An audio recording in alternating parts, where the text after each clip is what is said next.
bearing on the 2017 Legacy 2.5 that has my STI runs on it currently. And this is how bad she is.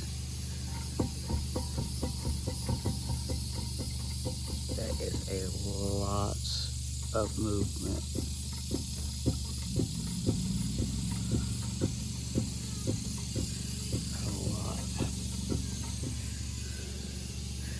Alright, got her jacked up, 2 jacks and a wheel, best I can do at the moment.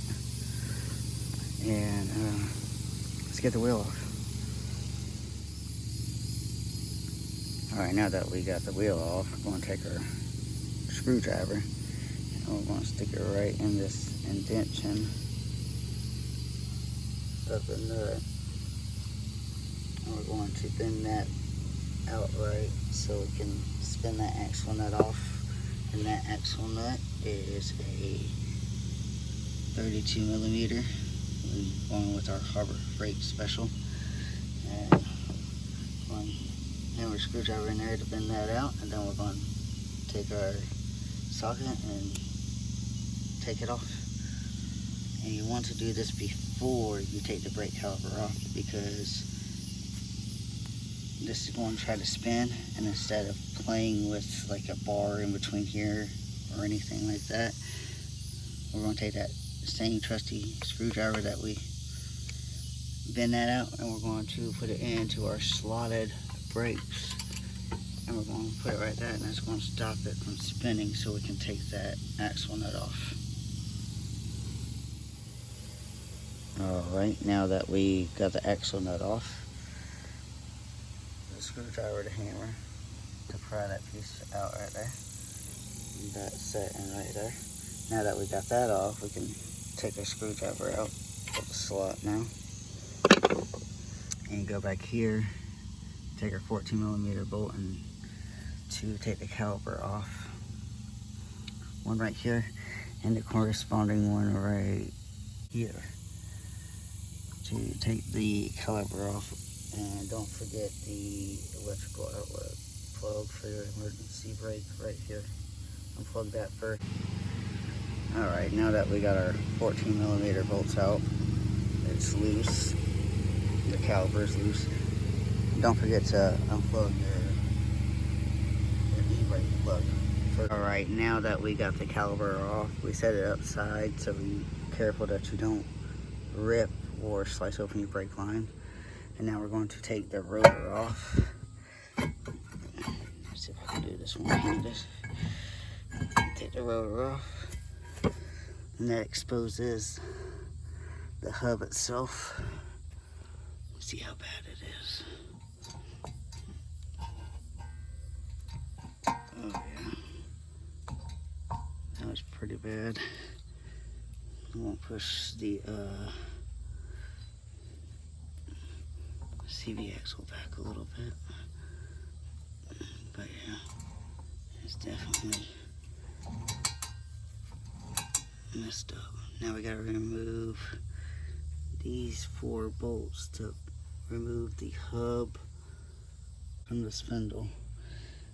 This is the back of the screws, so we have to go around the back.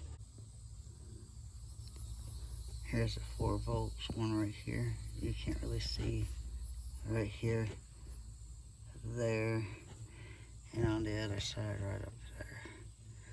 Remove these 4 bolts, and then we can remove this dust shield and the bottom bracket that holds on the electric e-brake is all going to slide out in one piece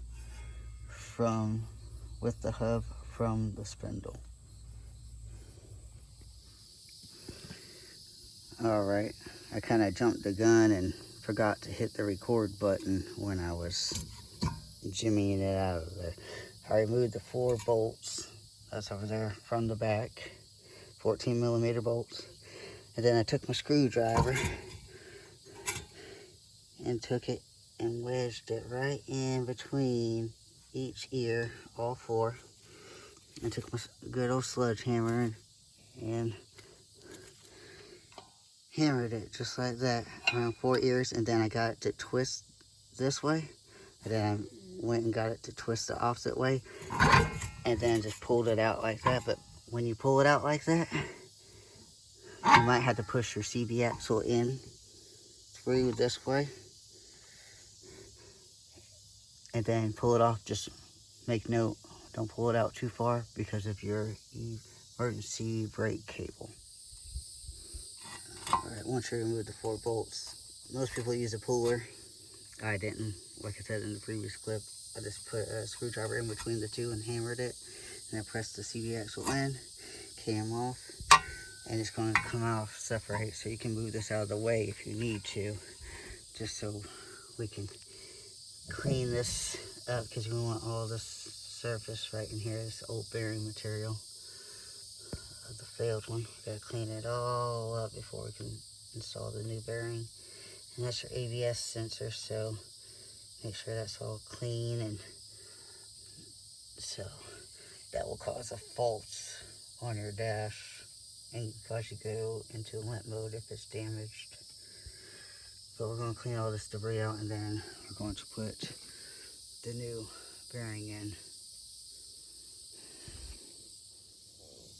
Alright, side by side comparison of the old bearing and hub to the new bearing and hub. Alright, now that we got the bearing with the axle in, I'm going to go ahead and throw the axle nut on and thread it a couple times so it holds the hub and the bearing into the spindle, while I go back behind here and put the 4 hub bolts in. Just a little trick to help hold it all together so you're not fumbling with everything.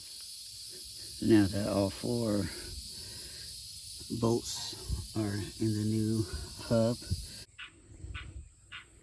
Alright, now that we got the rotor and the caliper on, I tightened the 2 14mm bolts up, top and bottom. Put my screwdriver back in, and we are going to tighten down the axle nut. And then once we get the axle nut tightened, we're going to punch it and lock it in so it don't back off. Some of the older models have a Carter pin in it. This one does not. Alright, now that I got the brake caliper and the rotor, the hub, the bearing, dust shield all pressed back into the spindle, and the axle nut tightened and re-knot so it don't back off. This is the end result. I went ahead and put the STI wheels back on because I think they look better than the stock bonies. Hope this helps. Like, comment, subscribe, stay tuned for more content.